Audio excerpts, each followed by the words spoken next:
Single dad veteran carried injured woman from burning car she'd been following him. He thought he was saving a stranger from the flames, until she whispered through the smoke that she'd been searching for him, because the tended secret she carried could destroy or redeem his entire life. Before we get into the story, comment below where in the world you are watching from today. The autumn rain fell in a gentle mist across the winding Tennessee back road, creating silvery sheets in Caleb Turner's headlights. His weathered hands gripped the steering wheel as his old pickup truck hummed along the familiar route home. The dashboard clock read 9:47 p.m. Another long day at Jerry's auto shop was finally behind him. The country radio played softly, some new song about summer nights and first loves. Caleb's mind wandered to Lily at home. At 15, she was getting too old for him to worry so much, but he couldn't help it. She'd texted earlier about warming up the leftover chili, making him smile at how she'd grown into such a responsible young woman, just like her mother. His headlights cut through the misty darkness, illuminating the rain-slicked asphalt ahead. The road curved gently between dense walls of oak and maple trees, their leaves starting to turn golden in the early fall weather. It was the kind of peaceful night drive he usually enjoyed after a long shift of oil changes and transmission repairs. The peace shattered in an instant. Ahead, maybe 50 yards, headlights suddenly jerked sideways. A car, some kind of sedan, was sliding out of control. Caleb's military training kicked in before his conscious mind could even process what was happening. His foot eased off the gas, hand steady on the wheel as he watched the other vehicle spin once, twice. The sedan hit the shoulder and flipped. The sound of metal crushing against asphalt cut through the quiet night like a gunshot. The car rolled once more before coming to rest on its roof in the most shallow ditch. Then came the flames. Caleb had his truck stopped and in park before the first tongue of fire licked up from the undercarriage. He was already moving, shrugging out of his heavy work jacket as he ran toward the wreck. The heat hit him first. That familiar wall of scorching air that brought back memories of desert patrols and burning Humvees. "Hey!" he shouted, dropping to his knees by the driver's side window. "Can you hear me?" Through the spider-webbed glass, he made out a woman's face, unconscious, blood trickling from a cut on her forehead. The flames were spreading fast, eating their way toward the fuel tank. He had seconds, not minutes. Caleb wrapped his jacket around his fist and slammed it into the window. The safety glass spider-webbed further but held. He hit it again, harder, feeling the impact jar up his arm. On the third strike, the window finally gave way with a crash. The smoke was getting thicker now, making his eyes water as he reached inside. The woman hung limply in her seatbelt, dark hair falling across her face. Her skin felt cool under his fingers as he checked for a pulse. There, steady enough. The seatbelt release clicked easily, and he caught her weight as she slumped toward him. "I've got you," he murmured, though she couldn't hear him. "You're going to be okay." The heat was becoming unbearable as he carefully maneuvered her through the window frame, trying to protect her from the broken glass. She was slight in his arms, but dead weight. His muscles strained as he lifted her clear of the wreck and stumbled backward. The explosion came just as he turned away, the concussion throwing them both forward. Caleb twisted to take the impact on his shoulder, shielding the woman as best he could as they hit the wet grass. Heat washed over them in a wave, along with the acrid smell of burning fuel and melting plastic. For a moment, he just lay there, heart pounding, the woman cradled against his chest. The rain felt cool on his face as he caught his breath, checking to make sure she was still breathing steadily. In the distance, he could already hear sirens approaching. Someone must have called 911.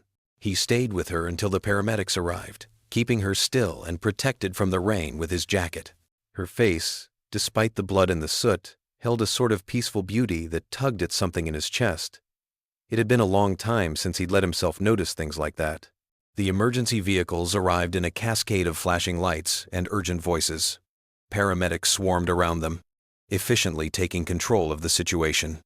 Caleb stepped back, suddenly feeling the ache in his shoulders and the trembling in his hands as the adrenaline began to fade. He gave his statement to a deputy while watching the paramedics work. They had the woman on a backboard now, carefully securing a neck brace. Their movements were practiced but not frantic, a good sign. She was stable, they said. She would live, thanks to his quick action. Firefighter Ben Collins approached, his turnout gear covered in foam and soot from dealing with the burning wreck. He clapped a hand on Caleb's shoulder, his face serious under his helmet. "You just saved her life," Collins said simply. "Another minute in there." He didn't need to finish the thought. Caleb nodded, watching as they loaded the woman into the ambulance. Her face was peaceful now under the oxygen mask, the blood cleaned away by careful hands. The emergency lights painted everything in alternating flashes of red and white, like some strange dream. The ambulance doors closed with a solid thunk. Caleb stood in the rain, soot streaking his face, and watched the vehicle pull away into the misty darkness. His hands were still trembling slightly, and his throat felt raw from the smoke. A strange emptiness settled over him as the flashing lights disappeared around the bend. The burning wreck, the intense focus of the rescue, it had all felt familiar in a way he tried not to think about too often. Like being back there, in the sand and heat, pulling brothers from burning vehicles. But this time, at least, he'd been fast enough. This time, he'd gotten there in time. Morning sunlight streamed through the kitchen windows of the Turner home, catching dust motes that danced in the golden beams. Caleb sat at his worn oak table, both hands wrapped around a steaming cup of coffee. His shoulders still ached from the previous night's rescue, a reminder that he wasn't as young as he used to be. The local morning news played quietly on the small TV mounted under the kitchen cabinet. Lily, his 15-year-old daughter, stood at the counter making toast, her dark hair pulled back in a messy ponytail. She kept glancing at her father, with a mixture of pride and amusement. "Dad, look, you're on TV again." Lily pointed at the screen with her butter knife. There he was, covered in soot, being interviewed at the crash scene.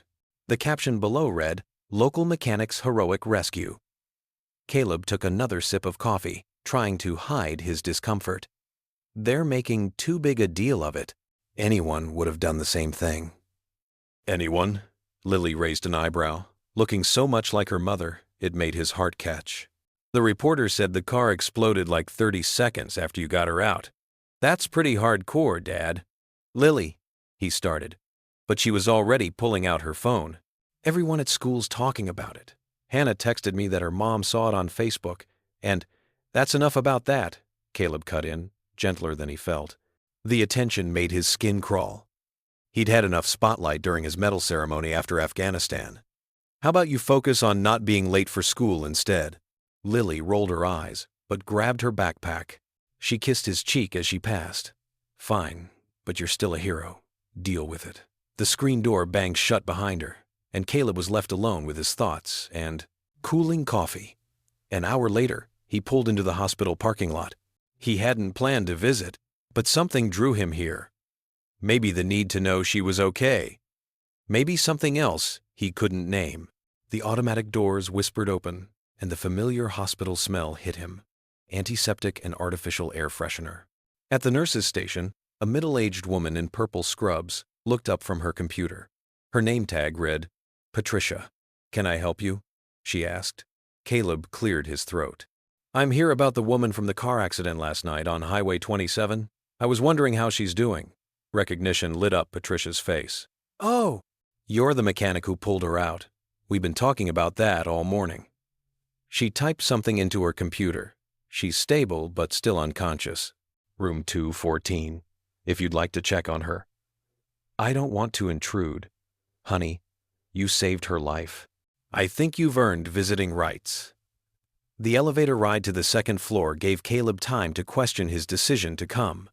What was he doing here? The woman was a stranger. He'd done his part. Why not leave it at that? Room 214 was quiet, except for the steady beeping of monitors. The woman lay still against white sheets, looking smaller and more fragile than she had last night. The cut on her forehead had been cleaned and bandaged, and an IV dripped steadily into her arm. Her dark hair framed a face that seemed peaceful despite the circumstances. Caleb stood awkwardly by the door until a younger nurse brought in a chair. "You can sit," she offered with a kind smile. "Sometimes having someone nearby helps." He didn't mean to stay long, but something about the steady rhythm of her breathing and the soft monitor beeps lulled him into a strange calm. He found himself studying her face, trying to place why she seemed vaguely familiar. Had he seen her around town before? The morning stretched on. Nurses came and went, checking vitals and adjusting equipment. Caleb should have left for work, but he'd called Jerry to take a personal day. His first in 3 years. Jerry had practically ordered him to take it after seeing the news. Around noon, there was a change in her breathing. Caleb sat up straighter, watching as her eyelids fluttered. A small frown creased her forehead, and her fingers twitched against the sheets. He should call a nurse, he thought. Instead, he found himself leaning forward, drawn by some inexplicable force. Her eyes opened slowly, unfocused at first, then sharpening as they found his face. Recognition flickered there, which made no sense. She shouldn't know him. Her lips parted, dry and pale, and Caleb had to lean closer to hear her whispered words. Caleb Turner. Her voice was hoarse but clear. I was following you. Ice shot down his spine. He jerked back, nearly knocking over the chair. How did she know his name? Why would she be following him? His combat instincts flared to life, scanning the room for threats even as he told himself he was being ridiculous. Who are you? He managed to ask, but her eyes were already closing again, medication pulling her back under. Her breathing evened out, leaving Caleb standing there with his heart pounding and too many questions. He backed out of the room, nearly colliding with a nurse in the hallway. The fluorescent lights suddenly seemed too bright, the air too thin. He made it to his truck just as the rain started again, fat drops hitting the windshield in an irregular pattern. Sitting behind the wheel, Caleb tried to make sense of what had just happened. She'd known his name. She'd been following him. But why? And for how long? The woman's face floated in his mind. The peaceful beauty he'd noticed last night now seemed mysterious, potentially dangerous. The rain picked up, drumming on the truck's roof, as Caleb drove home through the gray afternoon. Each mile brought new questions, rather than answers. Who was she? What did she want? The mystery of her identity and her cryptic words would give him no peace tonight. The morning sun painted long shadows across the quiet streets of their small Tennessee town as Caleb's old Ford pickup rumbled toward Lily's high school. His daughter sat beside him, her backpack clutched in her lap, dark hair falling across her face as she stared out the window. You're famous now, you know, Lily said, breaking their comfortable silence. She held up her phone, showing him the local news website. Look, local mechanic turns hero. There's even a video. Caleb grimaced, keeping his eyes on the road. They're making too much of it. Anyone would have done the same thing. No, Dad, not everyone would run into a burning car. Lily's voice carried a mix of pride and worry that made his heart twist. You could have gotten hurt, but I didn't, he said softly, reaching over to squeeze her hand. I'm right here, kiddo. They stopped at a red light, and Lily turned to face him fully. Her green eyes, so much like her mother's, held that determined look he knew all too well. Speaking of being here, Miss, Roberts from church asked about you again. Lily. His tone carried a gentle warning. She's nice, Dad. And she makes amazing chocolate chip cookies. I'm sure she does. It's been 5 years, Lily said quietly. Mom would have wanted. Some wounds aren't meant to heal that way, sweetheart. Caleb's voice was soft but final. The familiar ache in his chest deepened as he pulled up to the school drop-off zone. Lily leaned over and kissed his cheek. Love you, Dad. Even if you're impossible sometimes. Love you too. Have a good day at school. He watched her walk away, her backpack bouncing slightly with each step. The morning sun caught her hair, and for a moment she looked so much like Sarah that it took his breath away.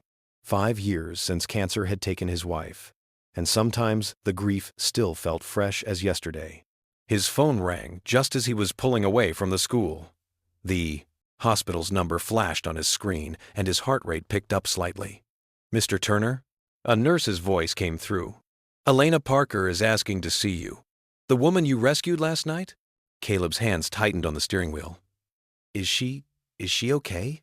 She's stable and alert. She says it's important. 20 minutes later, Caleb stood outside room 214 at Memorial Hospital. He knocked softly before entering, unsure what to expect. Elena Parker sat propped up against white pillows, her dark hair framing a face marked with cuts and bruises. Despite her injuries, there was a quiet strength in her brown eyes that reminded him of the women he'd served with overseas. "Caleb Turner," she said, her voice stronger than he'd expected. "Thank you for coming, and thank you for saving my life."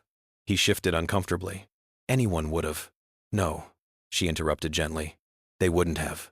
Please, sit down."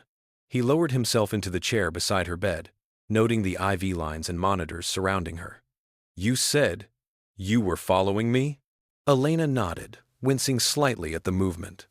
"I work for HopeLink. We're a veterans outreach organization. I've been trying to find you for weeks, but you're not an easy man to track down, Sergeant Turner." His military rank in her mouth made him stiffen. "That was a long time ago. Not to some people." She reached for a manila envelope on her bedside table, her movements careful and measured. "I have something for you. From Sergeant Aaron Miles." The name hit him like a physical blow. Images flashed through his mind. Sand and blood, the weight of Aaron's body in his arms, his friend's last smile. "That's not possible," he managed. "Aaron died 5 years ago, in Kandahar. He wrote this letter before his last mission." Elena's voice was gentle as she held out the envelope. "He gave it to his sister, with instructions to pass it on if anything happened to him. She recently found us, asking for help locating you." With Pfister, trembling hands, Caleb took the envelope. Inside was a single sheet of paper, folded carefully. He recognized Aaron's messy handwriting immediately. "Dear Caleb, if you're reading this, I guess I finally managed to do something you couldn't talk me out of. Don't you dare blame yourself. That's an order, Sergeant. I know you. You'll carry this like you carry everything, alone and deep inside where you think no one can see. But God sees, brother. He sees your pain, and He's not finished with you yet. Remember what you told me when Sarah got sick? You said faith isn't about understanding the plan. It's about trusting the planner. Take your own advice for once. You've got so much light in you, Caleb. Don't let my death be the thing that dims it. Forgive yourself. Find the light that God's still shining on you. It's there, even if you can't see it right now. Tell Lily her Uncle Aaron loves her, and know that I'll be watching over both of you until we meet again. Your brother in arms, Aaron." Caleb's vision blurred. He carefully folded the letter and stood up, needing air suddenly. Thank you for this. I need to." Elena nodded in understanding. "I'll be here if you want to talk later." He made it to the parking lot before the tears came, hot and unexpected. The gray sky above seemed to mirror his turbulent emotions as Aaron's words echoed in his mind. He looked up, letting the cool morning air wash over his face. "Aaron," he whispered, his voice rough with emotion, "what are you trying to tell me?" Caleb wiped his greasy hands on a shop rag and pulled Aaron's letter from his back pocket for what felt like the 100th time that morning. The crisp white paper had already started to soften at the creases from his constant handling. Sunlight streamed through the open garage door of Turner's Auto Repair, catching dust motes that danced in the air as he read the familiar words again. "Your heart was always bigger than your common sense, brother," Aaron had written. "Don't let what happened that day steal the light God put in you." The rumble of an approaching car made him quickly fold the letter away. But instead of a customer, he saw Elena Parker carefully stepping out of a taxi, steadying herself with a wooden cane. Her face still showed fading bruises, but her eyes were bright and determined as she made her way toward him. "Mr. Turner," she called out with a warm smile. "I hope I'm not interrupting your work." "Just Caleb," he corrected, grabbing a clean rag to wipe his hands properly. "And no interruption. How are you feeling?" "Like I got hit by a truck," Elena chuckled, then winced slightly. "But alive, thanks to you." She looked around the garage with interest. "Nice shop you have here." "It keeps me busy." Caleb gestured to a couple of old chairs near his workbench. "Would you like to sit? You probably shouldn't be walking too much yet." Elena gratefully lowered herself into one of the chairs. "The doctor said movement is good. In moderation. I wanted to come thank you properly. The hospital wasn't really the best place for a real conversation. Caleb sat across from her, suddenly aware of the oil stains on his coveralls. No thanks needed. Anyone would have done the same. We both know that's not true. Elena's voice was gentle but firm. Most people would have called 911 and waited. You ran into a burning car. A comfortable silence settled between them as Caleb absorbed her words.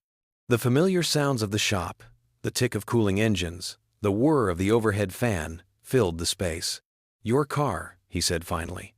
I could take a look at it, fix it up for you. No charge. Elena shook her head. That's very kind, but I insist on paying. You've already done more than enough. At least let me give you the friends and family discount, Caleb found himself saying, surprised by his own persistence. Are we friends now? Elena's eyes crinkled with amusement. Well, I did pull you out of a burning vehicle. Seems like that should count for something. They both laughed, and Caleb realized it had been a long time since he'd felt this kind of easy connection with someone. Tell you what, Elena said. Let me buy you lunch, and we can negotiate your rates. Before he knew it, they were settled into a booth at Mary's Diner down the street. The lunch crowd had thinned out, leaving them in relative quiet except for the soft clink of coffee cups and the oldies playing on the jukebox. So, Elena said, stirring sugar into her iced tea, do you believe in divine timing, Caleb? He shifted in his seat, uncomfortable with the direction of the conversation. Not much anymore. I do, she continued. I've been trying to find you for weeks, carrying Aaron's letter. Then my car breaks down, rather dramatically, right in front of you. She smiled. That's more than coincidence. Caleb stared into his coffee. With all due respect, miss. Parker, Elena, she corrected. Elena, I've seen too much to believe in that kind of thing anymore. She nodded, understanding in her eyes. Aaron told me you might say that. In his last email to me, he mentioned how much the war changed you, how it stole your faith. Caleb's head snapped up. You knew Aaron? He was my brother's best friend in high school. When my brother struggled after his own deployment, Aaron was there for him. That's why I joined HopeLink, to help other veterans like my brother. The waitress arrived with their sandwiches, giving Caleb a moment to process this new information. The connection to Aaron felt both painful and somehow right, like pressing on an old wound to help it heal. I'm not looking to push anything on you, Elena said softly. But maybe there's a reason we're both here. Now, maybe we're supposed to help each other heal. Caleb wanted to dismiss it, to fall back on the comfortable cynicism that had protected him for so long. But something in her words reached past his defenses, planting a tiny seed of hope he thought had died years ago. The rest of lunch passed in easier conversation. Elena told him about her work with veterans, and he found himself sharing stories about Lily, about the shop, about the small life he'd built since coming home. The sun was painting the sky in shades of pink and orange when Caleb finally turned his truck into his driveway. The house lights were on, and through the window he could see Lily moving around the kitchen. The familiar sight filled him with warmth. He walked in to find her, setting plates of spaghetti on the table, the smell of garlic bread filling the air. You're home late, she said, but her tone was teasing rather than accusatory. I saw your truck at Mary's earlier, with company. Just helping out a client, he mumbled, hanging up his jacket. Uh-huh. Lily's grin widened. You're smiling again, Dad. Caleb touched his face, surprised to find she was right. The corners of his mouth had indeed turned up without his permission. He didn't deny it. The fluorescent lights of Turner's Auto Repair cast long shadows across the empty parking lot as Caleb finished his final walkthrough. His boots echoed on the concrete floor as he checked each bay one last time. The day's work had been steady, but his mind kept drifting to Elena and Aaron's letter, making even routine tasks take longer than usual. He clicked off the lights and pulled the heavy metal door shut, the familiar clang of the lock echoing in the quiet night. The Tennessee summer air hung thick and humid around him as crickets chirped their evening chorus. His old Ford pickup sat alone in the gravel lot, moonlight gleaming off its faded blue paint. As he approached the driver's side, something white caught his eye. A piece of paper was tucked beneath the windshield wiper, fluttering slightly in the evening breeze. Caleb's heart skipped a beat as he plucked it free. The paper was plain white computer paper, folded once, with a message typed in stark, black letters. "Keep quiet about the woman, or you'll regret it." The paper trembled in his hands as memories of combat flooded back that familiar surge of adrenaline, the heightened awareness of every shadow. Elena's face flashed through his mind. Without hesitation, he jumped into his truck and fired up the engine, tires spitting gravel as he pulled onto the main road. The Mountain View Motel sat just off Highway 27, its neon vacancy sign casting a pale red glow across the nearly empty parking lot. Caleb spotted Elena's rental car parked outside room 112. His knuckles were white on the steering wheel as he pulled up beside it. Before he could even knock, Elena yanked the door open. Her face was pale, hair disheveled, eyes wide with fear. The small room behind her was a mess, drawers pulled open, clothes scattered across the bed. "Someone broke in while I was getting dinner," she whispered, arms wrapped tightly around herself. "They went through everything." Caleb's jaw clenched as he showed her the note. Elena's hand flew to her mouth, tears welling in her eyes. "Oh God," she breathed. "They found me." "Pack your things," Caleb said firmly. "You're coming home with me." "Caleb, no, I can't put you and Lily in danger. You'll be in more danger here alone." His voice softened. "Please, let me help." Elena hesitated, then nodded slowly. Together they gathered her scattered belongings, stuffing everything into her suitcase while Caleb kept watch at the window. The night felt suddenly hostile, full of lurking threats. 20 minutes later, they pulled into Caleb's driveway. The porch light was on, and through the window, he could see Lily on the couch watching TV. The sight of his daughter made his protective instincts surge even stronger. "Wait here," he told Elena, heading inside first to explain the situation. Lily sat up straight when he entered, immediately sensing something was wrong. "Dad, what's going on?" "Elena needs a safe place to stay for a while," he said carefully. "Someone's trying to frighten her." Lily's eyes widened. "The woman from the crash? Is she okay?" "She will be. But I need you to be understanding about this, sweetheart. It's just temporary until the police sort things out." To his surprise, Lily's face lit up. "Of course she should stay." "I'll help get the guest room ready." Relief washed over him as he watched his daughter spring into action, pulling fresh sheets from the linen closet. He went back out to help Elena with her bags, touched by how quickly Lily had pushed aside any teenage suspicion to welcome a stranger in need. The guest room was small but cozy, with a quilted bed and lace curtains that Sarah, his late wife, had picked out years ago. Lily had already turned down the bed and was showing Elena where to find extra towels in the bathroom. "Thank you both so much," Elena said softly, her eyes still holding traces of fear, despite her grateful smile. "I don't know what to say." "You don't have to say anything," Lily assured her. "Dad always says helping people is just what you do." She shot her father a proud look that made his chest tighten. After making sure Elena had everything she needed, Lily gave her an impulsive hug before heading off to bed. Caleb lingered in the doorway, watching Elena set her suitcase in the corner. "Try to get some rest," he said. "You're safe here." Elena nodded, managing a small smile. "Thank you, Caleb, for everything." He stepped back into the hallway, but paused, one hand on the doorframe. For the first time since Sarah died, he felt the weight of responsibility for protecting not just Lily, but someone else who needed him.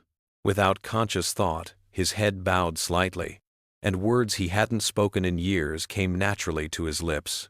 "Lord," he whispered, "watch over this house tonight. Keep them safe." His voice caught on the last word, surprising him with its emotion. He closed the door quietly and stood there a moment longer, listening to the familiar creaks and settling sounds of his home. Whatever trouble was coming, they would face it together. For now, that would have to be enough. The morning sun streamed through the kitchen windows of the Turner home, casting warm squares of light across the worn linoleum floor. The sweet aroma of pancakes filled the air as Lily stood at the stove, her dark hair pulled back in a messy bun, determinedly flipping another golden brown circle onto an already impressive stack. "The secret is letting the bubbles get just right before you flip them," Lily explained to Elena, who watched from her perch at the kitchen counter, still moving carefully from her injuries. Dad always tries to flip them too early. That's why his pancakes look like scrambled eggs. I heard that, Caleb called from the living room, a hint of amusement in his voice. He appeared in the doorway, coffee mug in hand, his usual stern expression softened by the morning's peaceful domesticity. Elena smiled, reaching for the butter dish. Well, these look perfect to me. You're quite the chef, Lily. Oh, this is nothing. You should see my mac and cheese. It's basically famous in 3 households. Lily's attempt at a serious face crumbled as she giggled, and Elena joined in. The sound of their shared laughter seemed to catch Caleb off guard. He couldn't remember the last time such genuine joy had filled these walls. Something in his chest loosened, just a little. Dad, sit down already. Your hovering is making me nervous, Lily commanded, pointing her spatula at him like a weapon. Yes, ma'am, he replied, raising his hands in mock surrender. He settled at the table beside Elena, who was already arranging plates and syrup. The peaceful moment shattered at the sound of a car door closing outside. Caleb was on his feet instantly, muscle memory from his military days kicking in as he moved to the window. A police cruiser sat in the driveway. Stay here, he told Elena and Lily, his voice shifting from relaxed to alert in an instant. He opened the front door to find Detective Mason on his porch, his weathered face grave despite the cheerful morning. Morning, Turner. Sorry to interrupt your breakfast. Mind if I come in? Caleb led him to the kitchen, where Lily had turned off the stove and was hovering protectively near Elena. The detective's presence seemed to fill the small space, making it feel cramped despite his average build. Miss Parker, Mason nodded to Elena. How are you feeling? Better, thank you, Elena replied, unconsciously touching the healing cut on her forehead. Mason pulled out a chair, his movements deliberate. I've got some news about your accident, though I'm afraid accident isn't the right word anymore. The kitchen went silent. Even the birds outside seemed to pause their morning songs. What do you mean? Caleb asked, his voice low and controlled. Our forensics team finished examining what was left of your car, Miss Parker. Mason pulled out a small notebook. The brake lines were deliberately cut. Clean job, too. Professional work. This wasn't random vandalism. Elena's face paled. Lily reached over and grabbed her hand, squeezing it tight. There's more, Mason continued, his eyes meeting Caleb's. We found traces of brake fluid in the parking lot of your motel. Whoever did this watched, waited, and chose their moment. Caleb's jaw tightened. This is about your work with the veterans, isn't it? He asked Elena. She nodded slowly. I've been investigating irregularities in the VA housing program. Several veterans have gone missing after reporting problems with their benefits. I thought I was being careful, but... She trailed off, her hands trembling slightly. You've stirred up something bigger than missing paperwork, Mason said grimly. My advice? Watch your backs. Both of you. He looked pointedly at Caleb. Whoever's behind this knows you're involved now, too. Let them come, Caleb said quietly, his voice carrying the steady certainty of a man who'd faced danger before. Mason stood, adjusting his jacket. I've got officers looking into the VA angle. In the meantime, stay alert. Call me if anything seems off, even small things. Caleb walked him to the door, their conversation dropping to murmurs. When he returned to the kitchen, Elena was staring at her hands, lost in thought. I should leave, she said softly. I'm putting you all in danger. No. Caleb's response was immediate and firm. He moved to stand beside her chair, his presence solid and reassuring. You're staying right here where I can protect you. This isn't random anymore. They're targeting you for trying to help people who serve their country. That makes it my fight, too. Their eyes met, and something unspoken passed between them. A current of understanding, trust, and shared purpose. The morning sun caught Elena's face, highlighting the determination beneath her fear. Lily broke the tension by sliding a plate of slightly cold pancakes between them. Well, if we're going to fight bad guys, we should at least do it on full stomachs. The simple statement, so practical and oddly normal in the face of their situation, startled a laugh out of both adults. The sound seemed to push back against the shadows that Mason's news had brought, reminding them that even in darkness, there was still room for light. A gentle spring breeze rustled through the towering maple trees outside the Turner home as another week settled into a comfortable rhythm that felt both foreign and deeply right. The morning air carried the sweet scent of blooming dogwood and fresh grass, while birds chirped their cheerful songs from the branches overhead. Elena had transformed the small guest room into a makeshift office, her silver laptop now surrounded by towering stacks of veterans' case files that threatened to topple over with each gentle breeze from the open window. The warm morning light filtered through the pale yellow curtains Sarah had hung years ago, casting dancing shadows across the wall as Elena typed with determined purpose, her slender fingers moving across the keyboard with the practiced efficiency of someone who had typed countless reports and letters of advocacy. Down in the cluttered garage that smelled of motor oil and old leather, Caleb worked methodically on Elena's damaged sedan, the familiar sounds of wrenches clanking and classic rock radio filling the spacious workshop. He'd insisted on doing all the repairs himself, not trusting a single soul after learning about the deliberate sabotage that had nearly cost Elena her life. The honest work gave his calloused hands purpose and his restless mind the kind of peace he hadn't felt in years. Each bolt he tightened, and every dent he carefully hammered out, felt like an act of protection, a way to keep her safe, even when she wasn't there beside him. Lily had taken to bringing them both lunch every day around noon, usually thick sandwiches stuffed with turkey and cheese, along with tall glasses of fresh lemonade that sparkled in the afternoon sun. She would linger in doorways, watching with quiet satisfaction and barely concealed delight as the two adults in her life found an easy companionship that seemed to grow stronger with each passing day.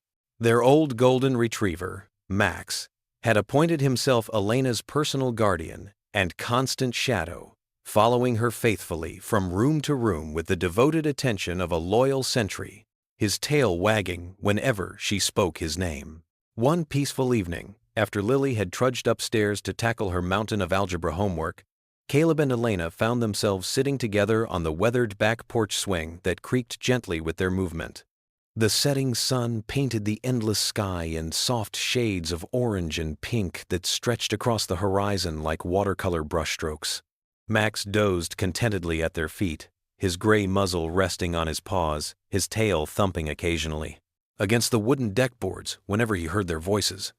"Thank you," Elena said softly, her voice barely louder than the evening breeze that stirred the wind chimes hanging from the porch eave. "For everything you've done this week. For taking me in, for fixing my car, for making me feel like I belong somewhere again." Caleb shrugged his broad shoulders, his work-roughened hands wrapped securely around a steaming mug of black coffee that had grown lukewarm in the cooling air. "Seems like the least I could do after what you've been through." "No," Elena said, turning to face him fully as she touched his forearm, with a gentleness that made his breath catch. "It's not just about giving me a place to stay or a roof over my head. It's about having somewhere that feels truly safe again. Somewhere I can breathe without looking over my shoulder every few minutes." The touch lingered longer than necessary, warm and comforting, and Caleb felt something shift deep in his chest, like an old wall beginning to crack and crumble after years of standing guard around his heart. The evening crickets filled the comfortable silence that stretched between them, their chorus rising and falling like a natural symphony. "I still see them sometimes," Caleb said finally, his voice rough with emotion and memories he rarely shared. "In my dreams, clear as day. The guys from my unit, Aaron especially. He's always there, looking at me like he's waiting for something." Elena waited patiently, giving him all the space and time he needed to continue, her presence steady and reassuring beside him. "We were on patrol near Kandahar, on a day that started like any other," Caleb continued, his eyes fixed on some distant point beyond the darkening yard. "The heat was brutal, over 100 degrees, and we'd been walking for hours. Aaron spotted the IED first, always had the sharpest eyes in the unit. Caleb's hands tightened around his coffee mug until his knuckles went white. He didn't hesitate for even a second, just pushed me out of the way with everything he had, took the full blast himself while I landed in the dirt, alive and barely scratched. I keep thinking if I'd been more alert, if I'd seen it first, if I'd been the one walking point that day. My brother Michael had similar nightmares after his tours, Elena said quietly, her own voice thick with remembered pain. The same guilt, the same what-ifs, that never stops circling in your mind. Caleb turned to look at her fully, seeing the deep pain etched in her delicate features, the way her eyes held shadows that matched his own. He seemed perfectly fine when he first came home from his second deployment, Elena continued, her voice growing softer with each word. Went right back to his job at the lumber yard, started dating his old girlfriend again. Even talked about getting married and having kids. But the nights were different. The nights were hard. He'd wake up screaming at 2 a.m, drenched in sweat, calling out names of soldiers who didn't make it home. He started drinking beer to sleep, then whiskey, then anything he could find to numb the memories. Her voice cracked like thin ice. I tried everything to get him help.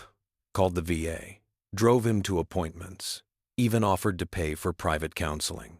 But he kept insisting he was handling it just fine, that he didn't need anyone's pity or charity.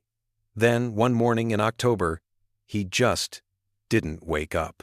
Empty pill bottle on the nightstand, half a bottle of bourbon on the floor.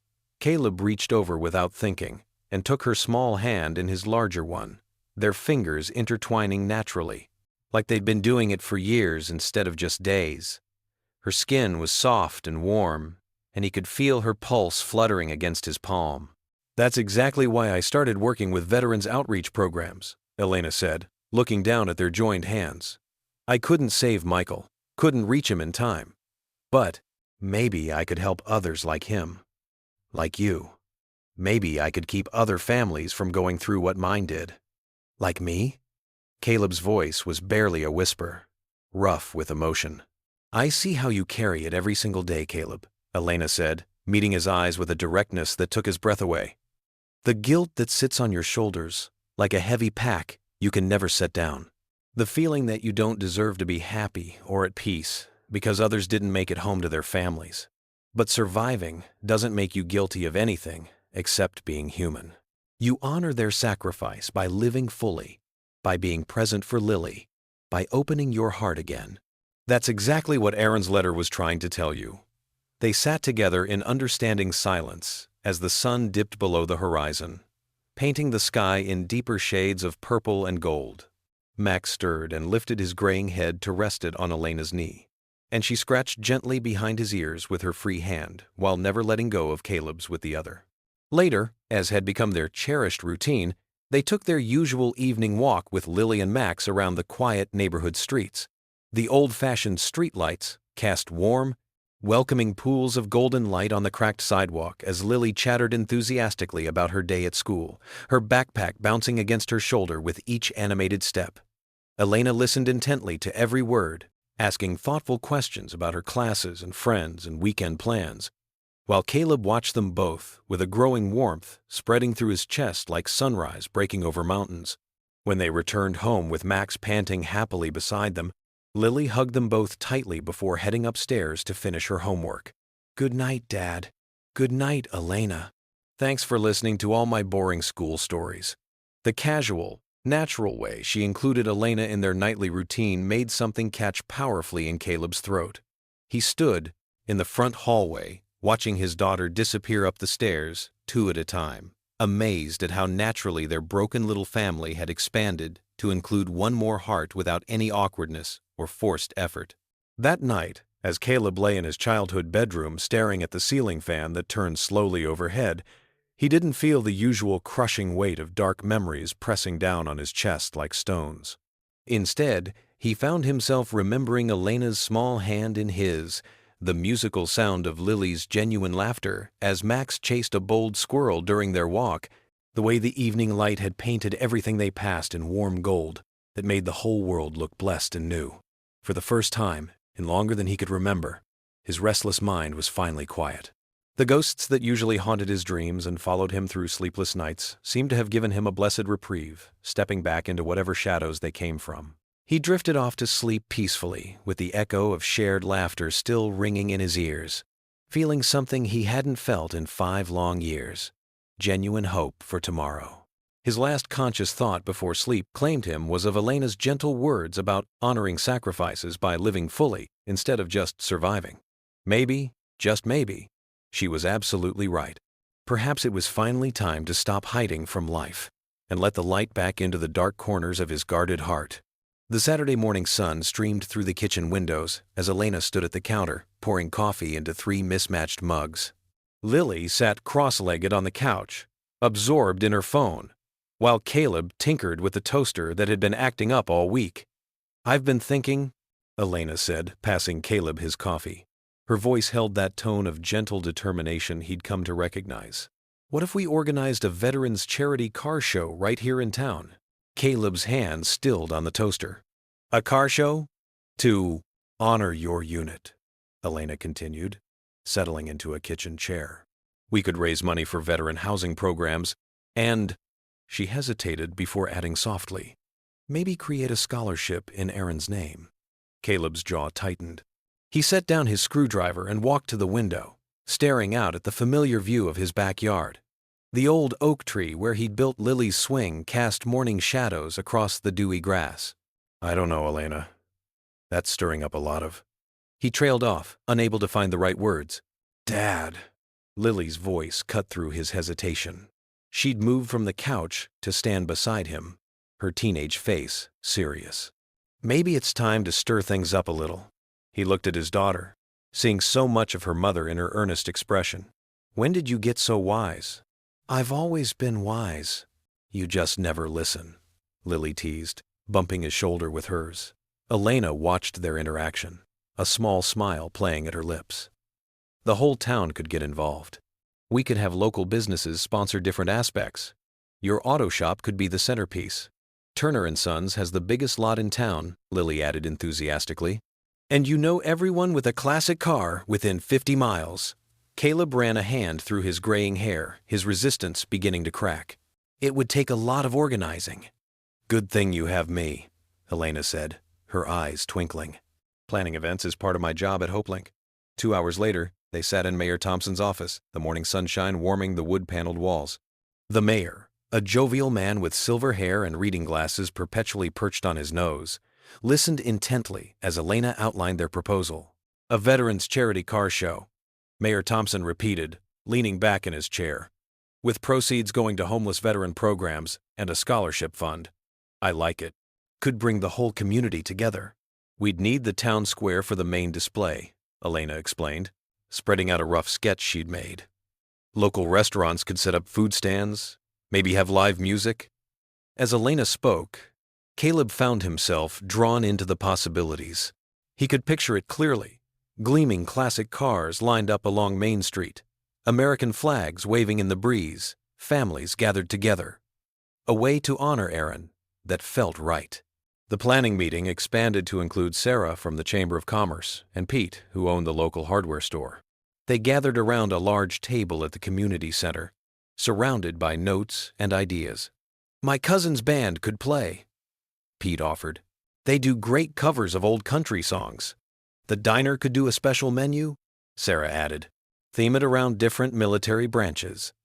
Caleb watched Elena in her element, coordinating and suggesting, her eyes bright with purpose. She'd pulled her dark hair back in a loose braid, and she gestured animatedly as she spoke. Something warm stirred in his chest, something he hadn't felt in years. Their eyes met across the table, and for a moment, the rest of the room seemed to fade away. Elena's cheeks flushed slightly, and she quickly looked down at her notes. As the afternoon wore on, the event took shape. Local businesses pledged support, volunteers signed up for committees, and a date was set for 6 weeks away. "This is really happening," Caleb murmured as people began packing up their things. "Thanks to you," Elena said, gathering her papers. "Me? This was all your idea. But it's your story that's bringing people together." She paused, looking up at him. "You inspire people more than you know, Caleb." The evening air had cooled when they finally stepped outside. Someone had strung white lights along the community center's porch, creating a soft glow in the gathering dusk. They stood there for a moment, neither quite ready to head home. Elena wrapped her arms around herself, protective against the slight chill. You know, she said softly, that night on Highway 27, you gave me my life back. Caleb turned to look at her, his heart beating a little faster at her proximity. The string lights reflected in her eyes, making them sparkle. He thought about how she'd brought laughter back into his home, how she'd helped Lily open up again, how she'd given him a reason to believe in something bigger than his grief. Maybe, he said, his voice rough with emotion, "You're giving me mine!" The words hung between them in the gentle Tennessee twilight, full of possibility and unspoken hope. Thunder rumbled in the distance as Caleb stood at his kitchen window, coffee growing cold in his hands. The dark clouds matched his mood. For the second time this week, he spotted that same black SUV crawling past his house, tinted windows, no plates he could read. His military instincts screamed danger. Lily and Elena sat at the kitchen table, going over decorations for the upcoming charity car show. Their excited chatter about streamers and banners felt surreal against his growing unease. "Dad, what do you think about blue and silver for the theme colors?" Lily asked. Caleb forced a smile. "Sounds perfect, sweetheart." His eyes drifted back to the street, scanning for the SUV. Elena noticed his distraction. She set down her notebook and studied him with concern. "Caleb, what's wrong?" He sighed, setting his mug in the sink. "That vehicle's back again. Black SUV. Drove by, real slow." Elena's face paled slightly, but she kept her voice steady for Lily's sake. "Maybe they're just lost? Twice in 1 week?" Caleb shook his head. "Lily, why don't you go finish your homework? I need to talk to Elena for a minute." Once Lily was upstairs, Caleb pulled out his phone and dialed Detective Mason's number. The detective answered on the second ring. "Mason here." "Detective, it's Caleb Turner. That SUV I mentioned? It's back again." "Get a plate number this time?" "No, but it's definitely the same vehicle. Dark windows, newer model. I'll God." "Send a patrol car to circle your neighborhood every hour," Mason assured him. "You still have that security system armed?" "Yes, sir, and I've been checking the cameras daily." "Good man. Call immediately if you spot it again." After hanging up, Caleb turned to Elena. She sat with her hands clasped tightly in her lap, thunder growing louder outside. "There's something you need to know," she said quietly, his stomach clenched. "What is it?" "I've been getting emails. Threats." She pulled out her phone, hands trembling slightly as she showed him the screen. "They want me to drop the VA housing investigation." Caleb read through the messages, his jaw tightening with each one. They were specific, menacing. Whoever sent them knew details about Elena's work and movements. "Why didn't you tell me about these?" His voice came out harder than intended. "I didn't want to worry you more." Elena stood and paced to the window. "You've already done so much. Taking us in, protecting us. Elena," he crossed to her in 3 quick strides. "These people cut your brake lines. They broke into your motel room, and now they're watching my house, where my daughter lives." Lightning flickered outside, illuminating the fear in her eyes. "You have to back off this investigation." She shook her head firmly. "I can't. Don't you see? These veterans, they're exploiting. They're just like Aaron." "Just like your unit. Men and women who gave everything for their country, only to come home and be taken advantage of when they're most vulnerable." Her voice cracked. "If I stop now, they win." "And if something happens to you?" The words came out raw, revealing more than he'd meant to. Elena's eyes softened. She stepped closer, close enough that he could smell her light floral perfume. "I'm not afraid," she whispered. "Well, I am." The admission surprised them both. His hand moved of its own accord, brushing a strand of hair from her face. "I can't lose." He stopped, unable to finish. The thunder crashed directly overhead, making them both jump. The moment shattered, but something had shifted between them. Fear and affection tangling together like the storm outside. "I should check on Lily," Elena said softly, stepping back. "Storms make her anxious." Caleb nodded, watching her climb the stairs. Once she was gone, he moved back to his post at the window. Rain now pounded against the glass, distorting his view of the street. His phone felt heavy in his pocket, a lifeline to Detective Mason if needed. Lightning flashed again, bright enough to leave spots in his vision. In that brief illumination, he searched the shadows of his familiar street, turned alien by darkness and rain. His free hand clenched into a fist at his side. "Not this time," he whispered to the storm. "No one hurts her again." The morning sun painted the town square in shades of gold, burning away the last wisps of dawn mist. Caleb adjusted his tie in the hallway mirror, his hands trembling slightly.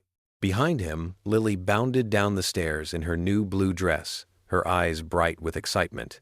"Dad, you look amazing." She straightened his tie with practiced ease. "Elena's already at the square. She said everything's ready."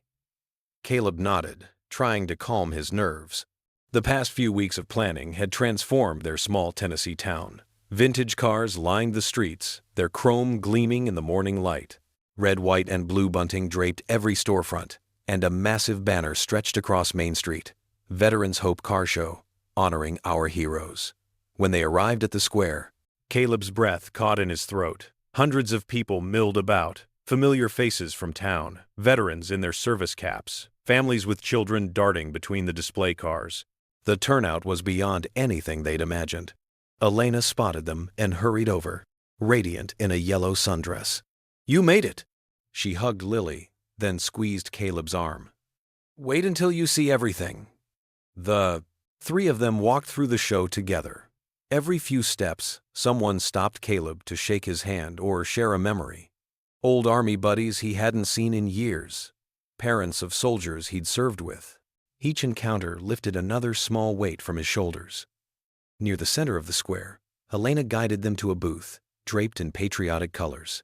A large photo of Aaron Miles smiled down at them. Young, proud, forever frozen in time. Beside it stood an elegantly framed certificate. "This is my surprise," Elena said softly. She took Caleb's hand. "The Sergeant Aaron Miles Memorial Scholarship Fund for Children of Fallen Veterans." Caleb stared at the certificate, emotion closing his throat. The fund would ensure that kids like Aaron's daughter would have help with college. It was exactly what his friend would have wanted. "How did you?" he managed. "The donations poured in once people heard your story," Elena explained. "Everyone wanted to help. This town has so much love to give, Caleb. They were just waiting for someone to show them how." The morning flew by in a blur of handshakes and hugs. Classic cars rumbled their deep engines. Children ran with red, white, and blue pinwheels. The air smelled of barbecue and hope. At noon, Mayor Thompson called everyone to gather around the main stage. Hundreds of faces turned expectantly toward Caleb as he climbed the steps to the microphone. His prepared speech felt heavy in his pocket, but when he looked out at the crowd, different words came. "5 years ago," he began, his voice rough with emotion, "I came home from war believing I'd left the best parts of myself behind. I couldn't see past the guilt of surviving when better men didn't. I couldn't feel God's presence anymore." The square grew silent. Even the children stopped playing to listen. But sometimes grace finds us in the strangest ways. His eyes found Elena in the crowd. Sometimes it takes a car crash on a rainy night to show us that every breath is crash, a second chance. That hope never really dies. It just waits for us to be ready to see it again. Tears glistened on many faces now. Lily beamed up at him, pride shining in her eyes. "Sergeant Aaron Miles died saving my life in Afghanistan. His last letter to me said, 'To find the light, God's still shining.' It took me years to understand what he meant." Caleb's voice grew stronger. That light isn't just about survival. It's about living fully. It's about letting love back in. It's about believing that even our deepest wounds can become windows for grace to enter. When he finished speaking, the applause rolled across the square like thunder. Veterans stood at attention, saluting. Families embraced. Something had shifted in the air, as if the whole town had collectively exhaled years of held breath. The afternoon passed in a golden haze. As the crowd thinned and the sun began to set, Caleb found Elena standing beneath the Hope Never Dies banner. She turned to him with tears in her eyes. "That speech," she whispered, "you gave them all permission to heal. You gave me permission first," he said quietly. The last rays of sunlight caught in her hair as he leaned down and kissed her. It was gentle, tender, a kiss that felt like coming home after a long journey. When they parted, her smile held all the warmth of summer. Later that night, Caleb sat on the edge of Lily's bed, just like he had every night since she was small. But tonight felt different. Lighter. "Dad?" She yawned, snuggling into her pillow. "I saw you kiss Elena." "Yeah?" He smoothed her hair back from her forehead. "That okay with you?" She nodded sleepily. "She makes you smile again. Real smiles." Caleb kissed her forehead. "Maybe we're finally okay," he whispered. Lily drifted off to sleep, peaceful and secure. Caleb watched her for a moment, feeling truly at peace for the first time in years. The day had been perfect. More than perfect. It felt like a new beginning. The morning light crept through the guest room window, casting long shadows across the unmade bed. Caleb stood frozen in the doorway, his coffee mug nearly slipping from his grip. Elena's bed was empty, sheets pulled back hastily. The closet door hung open, her few belongings gone. "Elena?" His voice echoed through the silent house. No answer. Heart pounding, he checked the bathroom, the kitchen, the living room. Her phone wasn't on the charger where she always left it. Her small travel bag had vanished. Even the leather journal she wrote in every morning was missing from its usual spot on the windowsill. Lily appeared behind him, still in her pajamas. "Dad? What's wrong?" "Elena's gone." The words felt like stones in his mouth. "Did you hear anything last night?" Lily shook her head, worry creasing her young face. "No. Could she have gone for an early walk?" But Caleb knew better. Elena never left without telling them, especially not after the threats. He pulled out his phone, dialing her number. It went straight to voicemail. "Stay here," he told Lily, grabbing his keys. "Lock the doors. I'll call you soon." The morning air was crisp as he jumped into his truck. He drove first to the diner where they often had breakfast, then to the Veterans Center where she volunteered. No one had seen her. His calls to Detective Mason went unanswered. Main Street was quiet, most shops still closed after yesterday's festivities. Banners from the car show fluttered in the breeze, cruel reminders of yesterday's joy. He turned toward the old steel bridge on River Road, where Elena liked to walk when she needed to think. His heart stopped when he saw her silver Honda pulled off to the side, driver's door hanging open like a broken wing. He slammed on his brakes, gravel crunching under his tires. "Elena!" His shout scattered a few birds from nearby trees. The car was empty. His trained eye caught details that made his blood run cold. Scuff marks on the pavement, a small smear of blood on the leather seat. Her purse lay spilled across the passenger side floor. A piece of paper caught his eye, crumpled and half hidden under the seat. His hands shook as he smoothed it out. "I'm sorry. I couldn't tell you everything." The words blurred as memories flooded back. The explosion in Afghanistan. Aaron's body shielding him. The promise he'd made to never let anyone else die because of him. Now Elena. His phone rang, making him jump. Detective Mason's gruff voice came through.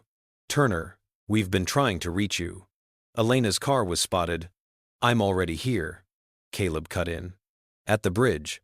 There's blood, Mason. Someone took her." A heavy pause. "Listen carefully. We've been investigating corruption in the VA housing program." Elena wasn't just doing outreach. She was gathering evidence, names, dates, proof of funds being diverted from veteran housing projects. She must have gotten too close. Caleb's free hand clenched into a fist. "Why didn't she tell me?" "To protect you and Lily. The people behind this, they're dangerous. They've already silenced 2 whistleblowers." Rain began to fall, fat drops hitting the windshield. Caleb watched them trail down the glass, like tears. "I should have known. Should have protected her better." "This isn't your fault," Mason said firmly. "We've got units searching. Head home. Stay with your daughter. Let us handle this." But Caleb wasn't listening anymore. His mind was already racing, connecting dots. Elena's late-night phone calls, the mysterious emails, the dark SUV that had been following them. She'd been trying to help veterans like him, like his fallen brothers, and now she was paying the price. He climbed back into his truck, rain soaking through his shirt. The engine roared to life as thunder rolled in the distance. His hands gripped the steering wheel until his knuckles turned white. "Hold on, Elena," he whispered into the storm. "I'm coming." The wipers beat a steady rhythm as he pulled away from the bridge, leaving Elena's empty car behind. A lonely sentinel in the growing storm. Detective Mason's words about staying home faded against the soldier's determination burning in his chest. He'd lost too many people already. He wouldn't lose her, too. The fluorescent lights of Street Mary's hospital cast long shadows across the empty corridors as Caleb walked the same path he'd taken just weeks ago. His footsteps echoed against the linoleum floors, each step a reminder of that first night when Elena had whispered his name. Now she was gone, and the sterile halls felt colder than ever. At the nurse's station, Martha, the night nurse who'd been there during Elena's stay, recognized him immediately. "Mr. Turner, what brings you back so late?" "Elena Parker," Caleb said, his voice rough with worry. "She stayed in room 214. I need to know if she left anything behind, made any calls, anything that might help find her." Martha's face softened with concern. "Let me check her records."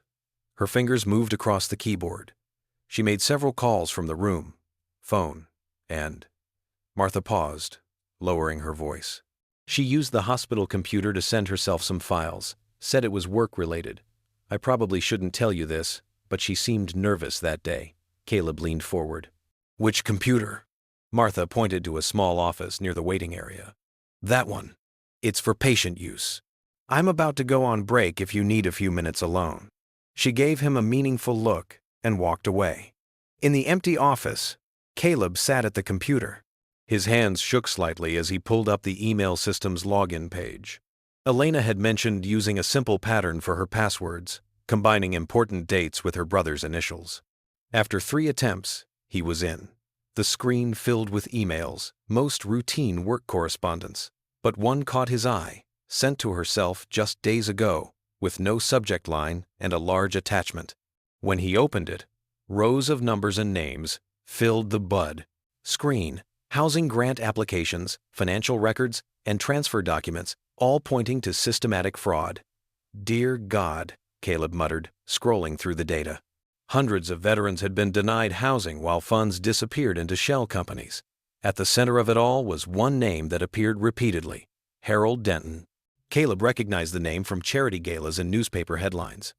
Denton was a prominent figure in Veterans Affairs, always front and center at fundraisers. His company, Denton Construction, handled millions in government contracts for veterans' housing projects.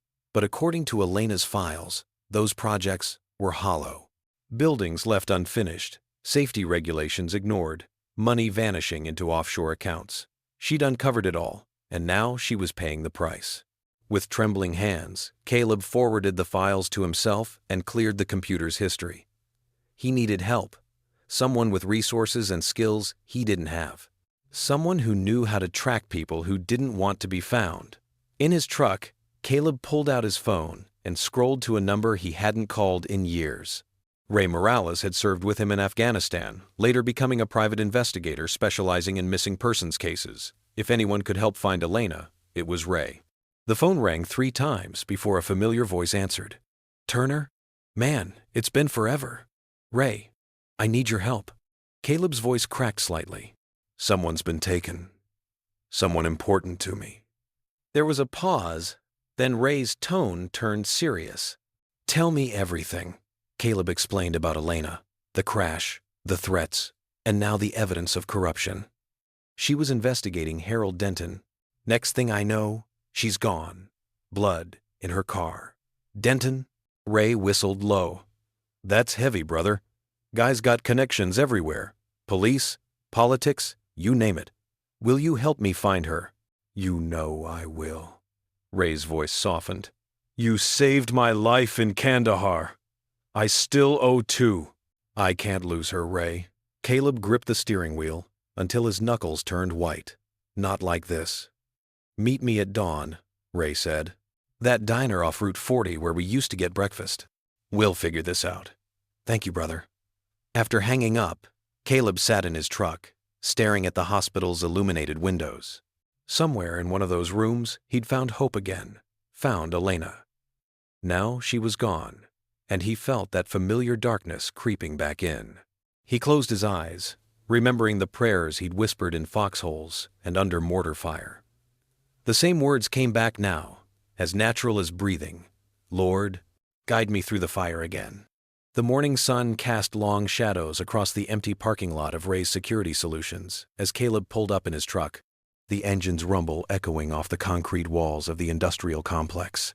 His old friend Ray Morales stood waiting by the glass entrance.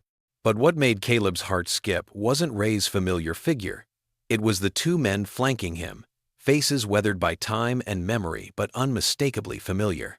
Marcus Doc Thompson and Brian Hawk Peterson, both from his old unit, both men he'd thought he might never see again outside of dreams that turned to nightmares. Ray stepped forward as Caleb climbed out of the truck, his usual easy smile replaced by the kind of grim determination Caleb remembered from their deployment days, the kind that meant lives were on the line. Called in some backup, Ray said, his voice carrying the weight of unspoken understanding. Figured we might need it. Doc, their former combat medic, gave a solemn nod that spoke volumes. His medical bag hung at his side like a faithful companion. Old habits die hard, and some instincts never fade.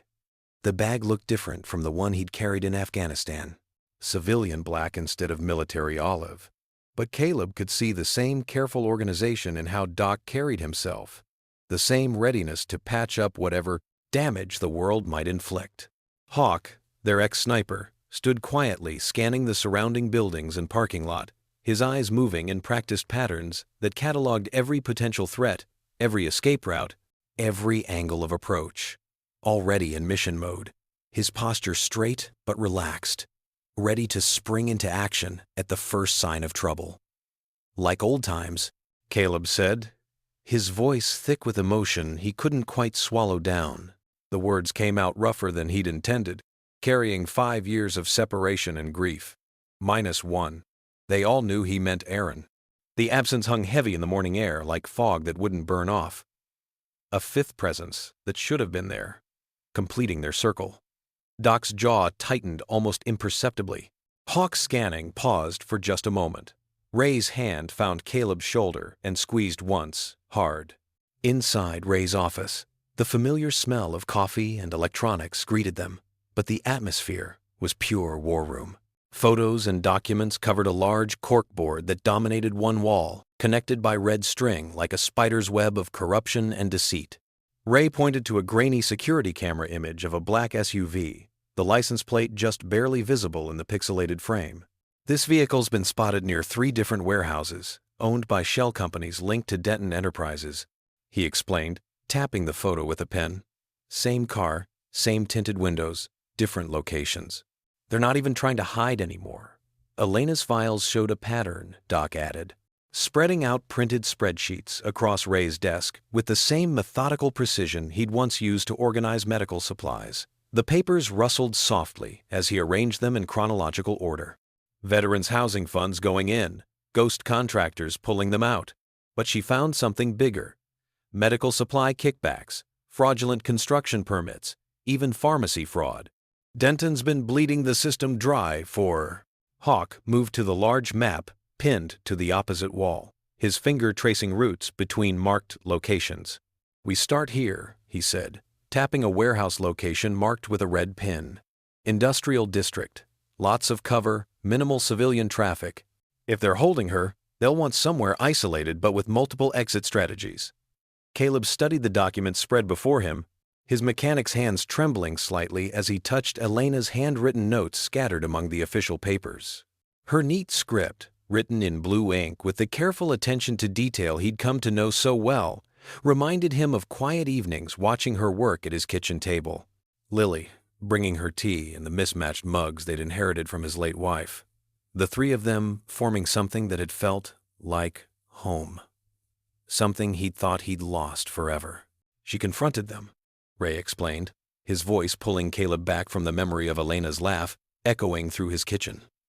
2 days before the car show, Elena met with Denton's board, walked right into their corporate office downtown, and threatened to expose everything to the VA Inspector General. Security footage shows her leaving with a briefcase full of documents. That's when the threats started, Caleb said, remembering the note on his windshield. The feeling of being watched, the way Elena had started checking her rearview mirror obsessively. All the signs he should have recognized, should have protected her from. Doc pulled up a laptop from his bag, typing rapidly with the speed of someone who'd learned to work fast under pressure. I accessed her phone records through the hospital Wi-Fi she used last week, he said, windows flashing across the screen as he navigated through databases with practiced ease. Last GPS ping came from here. He pointed to an image of an abandoned textile mill on the outskirts of town, the brick structure looming against a gray sky like something from a horror movie. Signal died there yesterday afternoon. 3:47 p.m. Exactly. The old brick building on the screen sent a chill down Caleb's spine that had nothing to do with the morning air conditioning.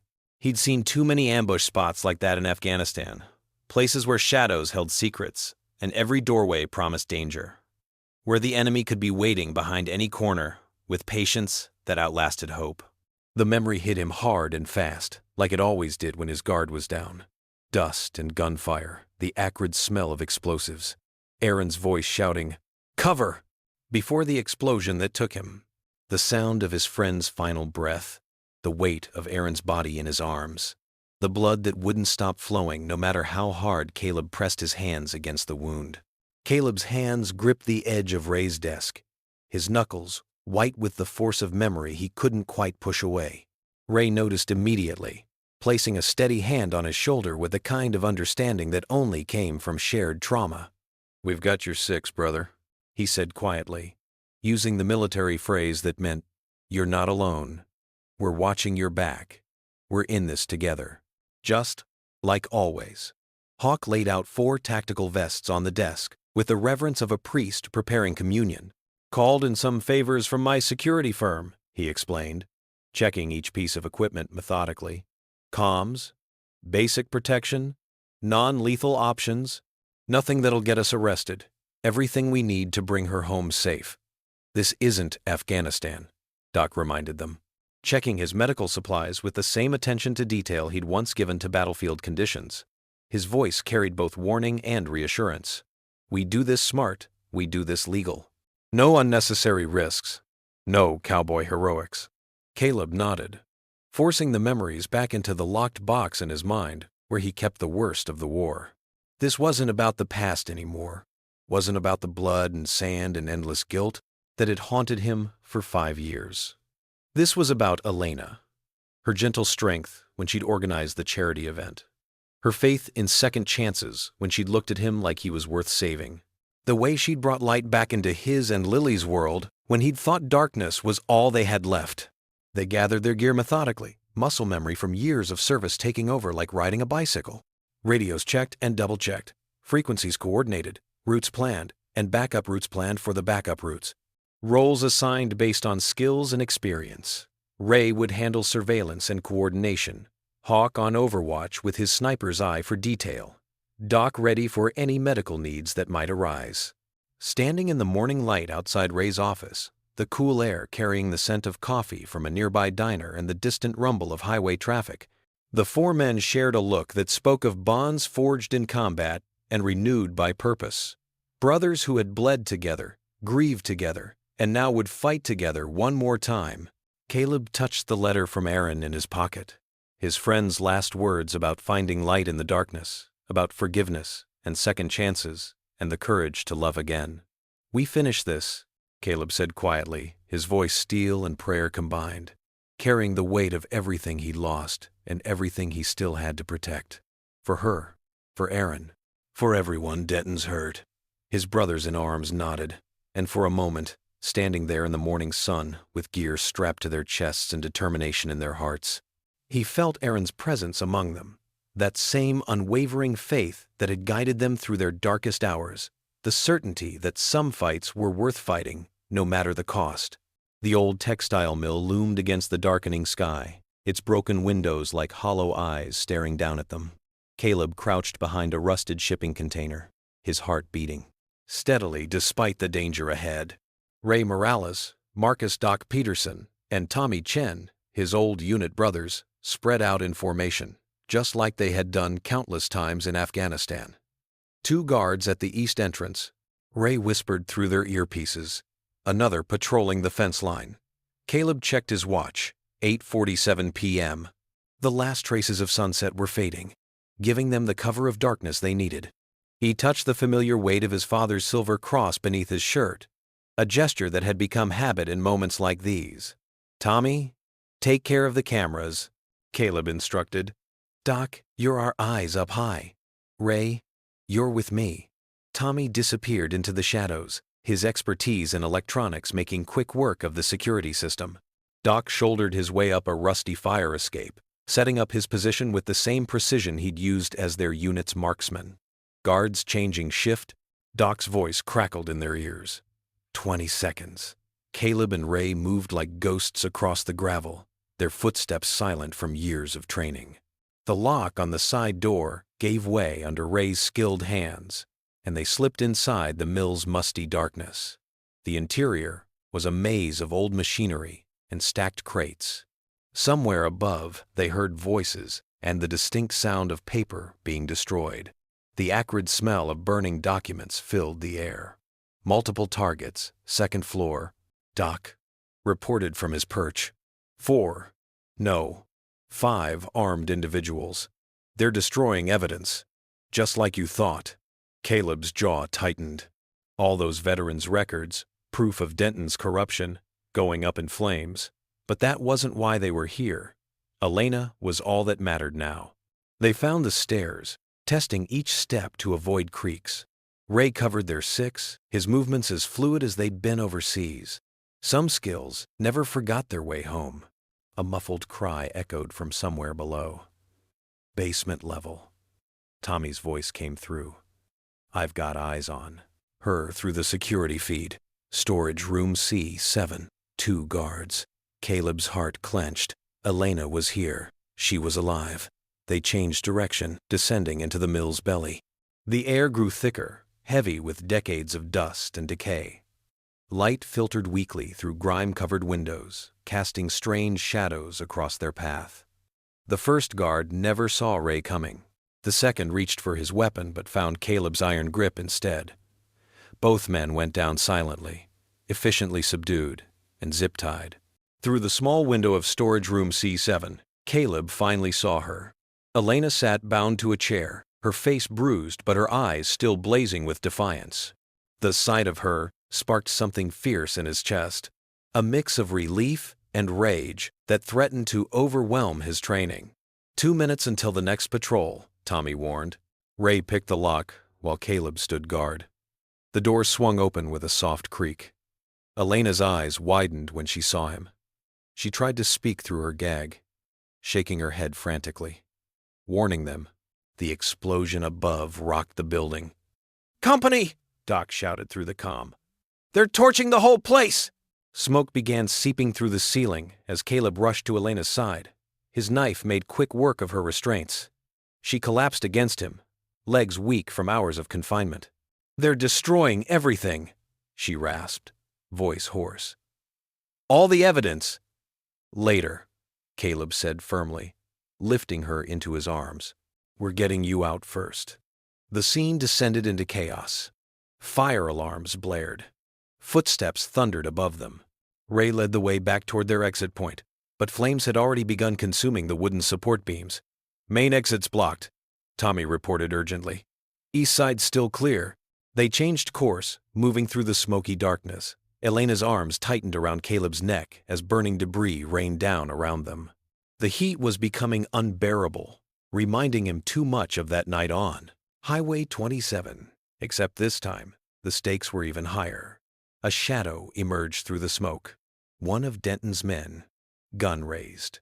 Ray tackled him before he could fire, the 2 men disappearing into the haze. "Go!" Ray shouted. "I'll catch up." Caleb pressed forward, Elena secured against his chest. His lungs burned, sweat stung his eyes, but his grip never wavered. The building groaned ominously above them. "Move it!"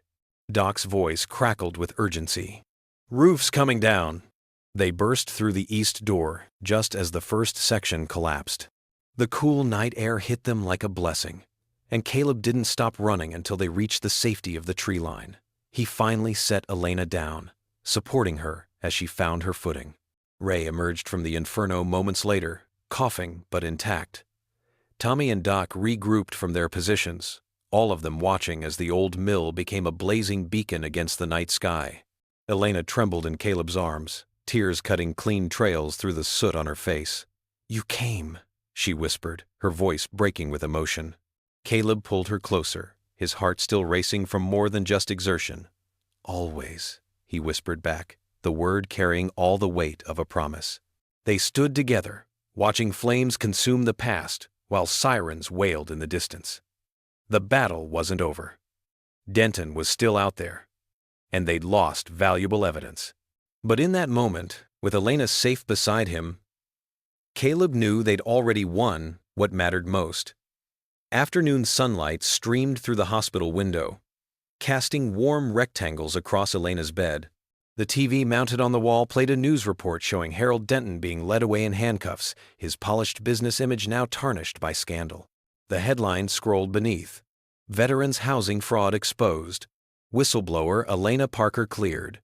Elena sat propped up against white pillows, her bruises fading to yellow-green but her spirit bright as ever. The room around her had transformed from sterile white to vibrant color. Cards from veterans' families covered one wall, while fresh flowers dotted every surface. A handmade poster from Lily declaring, "Our hero," hung prominently by the window. Detective Mason had visited that morning to share the good news. Denton's arrest was just the beginning. The evidence Elena had gathered was leading to more arrests, more corrupt officials being exposed. The system she'd fought so hard to fix was finally facing real change. Caleb knocked softly on the doorframe, even though her door was open. "Hey there, Crusader," he said with a gentle smile. "My guardian angel," Elena replied, her face lighting up. She patted the edge of her bed. "Come sit with me. I was just watching justice finally happen."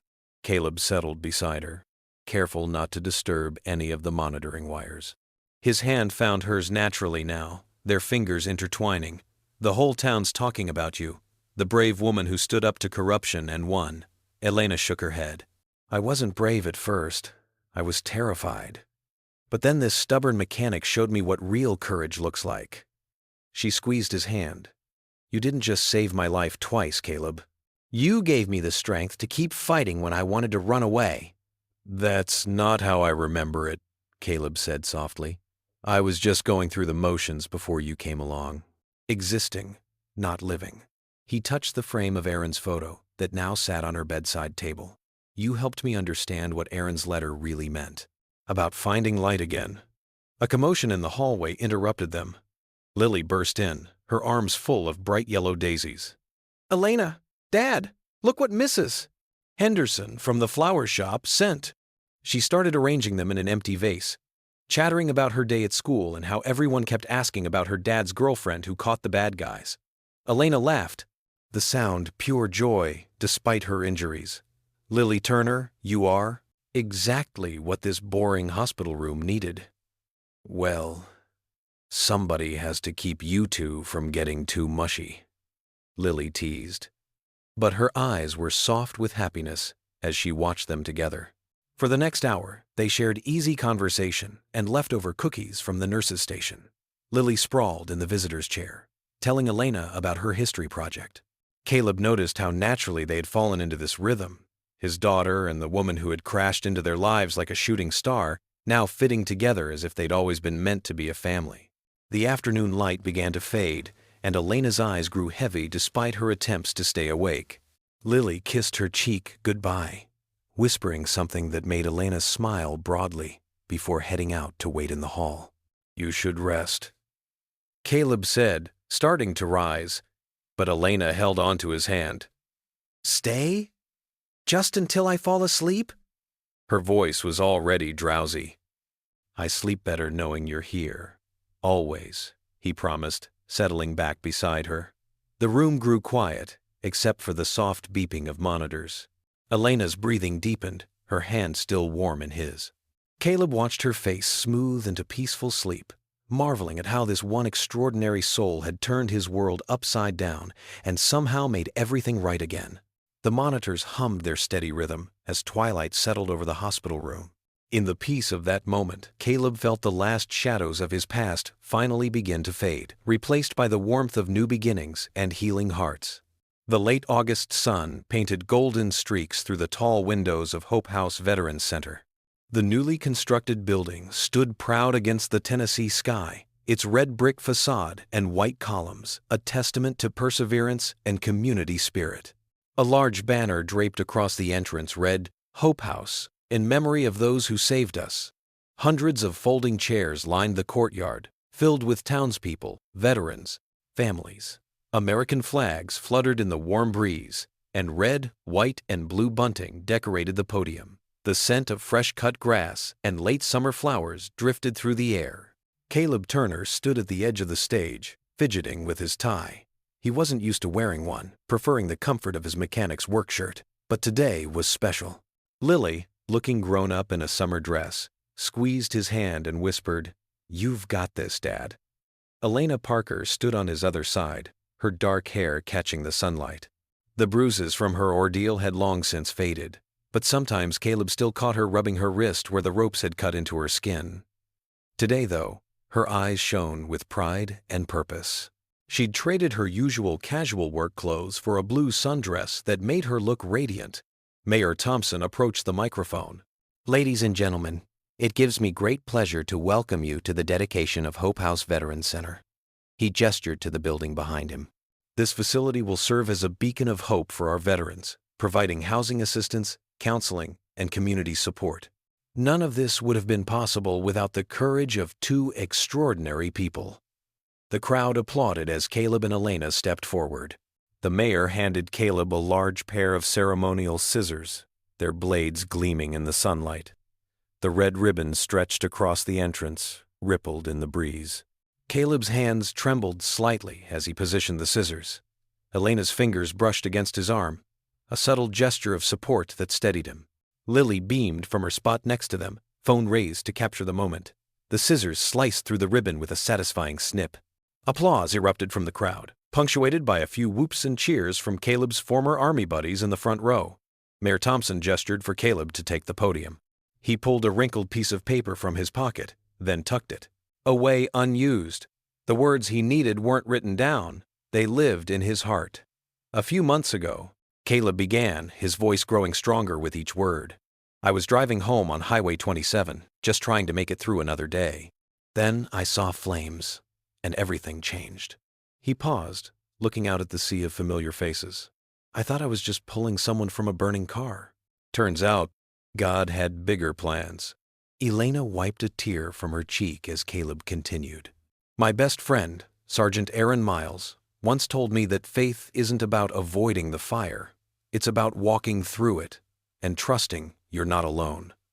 His voice caught slightly. "Sometimes God doesn't save us from the fire. He saves us through it." Murmurs of agreement rippled through the crowd. Several veterans nodded, understanding written across their faces. "This center represents more than just buildings and programs," Caleb said. "It represents hope rising from ashes. It represents second chances." He glanced at Elena, then Lily. "And third chances. It represents the truth that no soldier should ever have to fight their battles alone." Ray Morales, who'd helped rescue Elena, called out from his seat, "Hooah!" Other veterans echoed the cry, bringing a smile to Caleb's face. "Aaron's letter told me to find the light God was still shining on me," Caleb said, his voice softening.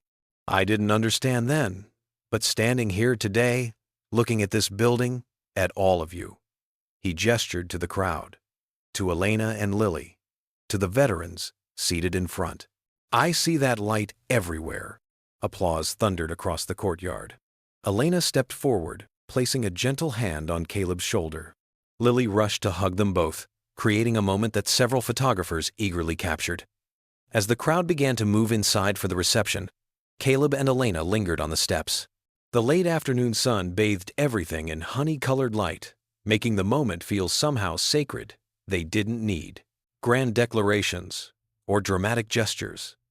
Their love had been forged in fire, tested by danger, and strengthened by faith. It showed in the way Elena's hand found Caleb's, in the peaceful smile that now came easily to his face, in the quiet understanding that passed between them. Lily bounded back out, her dress swishing. "Come on, slowpokes! They're cutting the cake inside!" Caleb laughed, a free, unburdened sound that would have seemed impossible just months ago. Elena squeezed his hand, and together they followed Lily into Hope House, where healing hearts and new beginnings waited.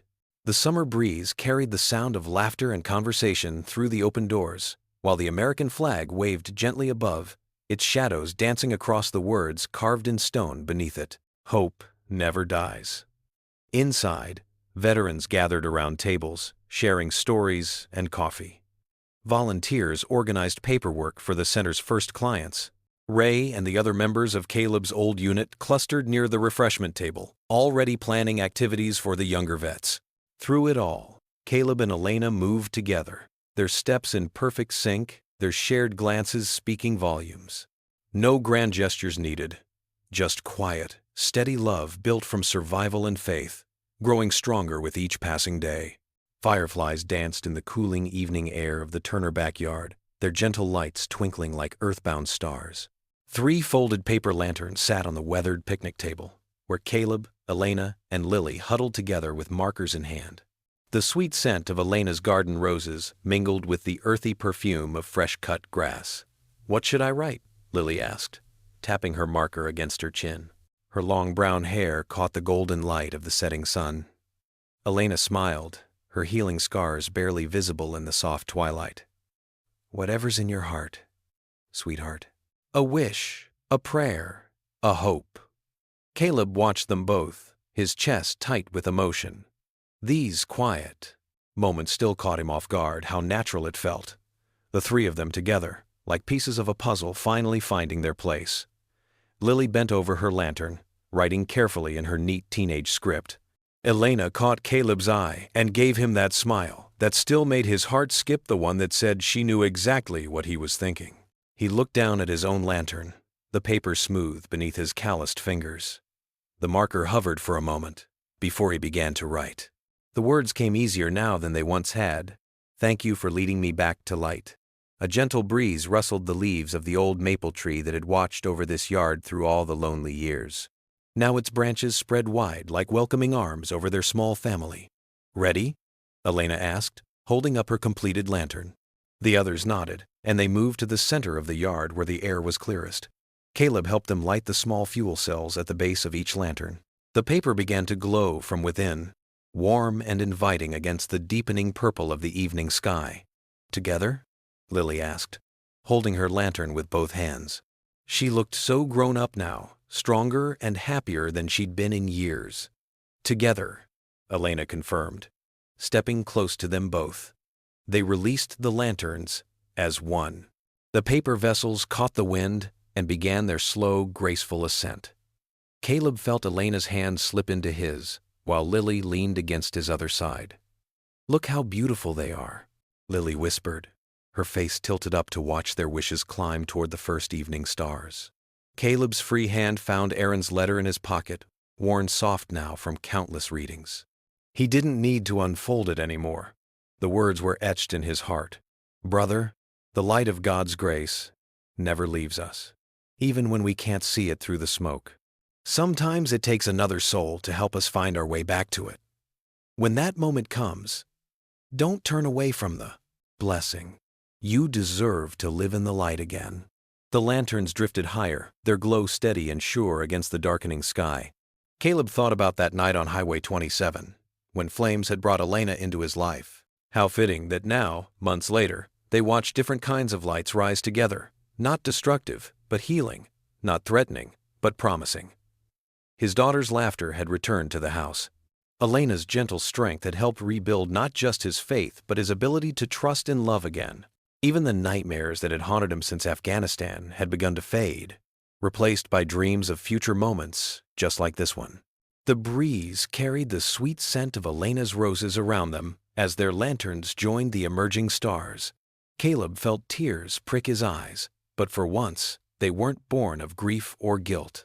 Looking up at those 3 points of light ascending into the infinite sky, Caleb whispered words meant for the brother who had saved his life in more ways than one. You were right, brother. The light never went out. The lanterns climbed higher and higher, 3 golden beacons against the endless canvas of twilight, carrying their hopes toward heaven like prayers made of light and paper and love. What would you do if you were in their place? Comment your answer below, and let's see how you'd rewrite the ending.